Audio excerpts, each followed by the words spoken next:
অনুরাগের ছোঁয়া আড়াই ঘন্টার অন্তিম পর্বতে আমরা দেখতে পাবো আদিত্যর পুরো পরিবার চলে আসে পরমার সেই অফিসে, অর্থাৎ যেটা কিনা ছিল কয়েক বছর আগে লাবণ্যর অফিস।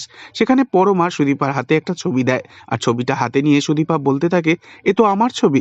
তখন পরমা বলে, না সুদীপা, এটা তুমি নাও, এটা হচ্ছে লাবণ্য সেনগুপ্তর উত্তরাধিকারী দীপা সেনগুপ্তর ছবি। যা দেখে পাশে দাঁড়িয়ে থাকা আদিত্য মনে মনে বলতে থাকে, সুদীপা নিজের জীবনে যা কিছু হারিয়েছে, এবার আমি ওকে সবটা ফিরিয়ে দেবো। অন্তিম পর্বে আমরা দেখতে পাবো সুদীপা ও পরমা তারা জানতে পারবে তারা দুজনেই হলো আসলে যমজ বোন, ঠিক কয়েক বছর আগে যেমন ছিল সোনা আর রূপা। আর অন্তিম পর্বে আমরা এও দেখব রূপা নিজের পুরনো স্মৃতি ফিরে পাবে। তবে বন্ধুরা, অনেক দর্শকই কমেন্টে জানাচ্ছেন যে ধারাবাহিক এখনো বেশ কয়েক বছর চালানো যেত, কিন্তু খুব তাড়াতাড়ি শেষ করে দেওয়া হচ্ছে। তো বন্ধুরা, এ সম্পর্কে আপনাদের কি মতামত? শেষ করে দেওয়ার সিদ্ধান্তটা কি ভুল নাকি ঠিক? অবশ্যই কমেন্টে জানাবেন। আর টলিউডের হারির খবর পেতে আমাদের চ্যানেলটি সাবস্ক্রাইব করে আমাদের সঙ্গেই থাকবেন। ধন্যবাদ।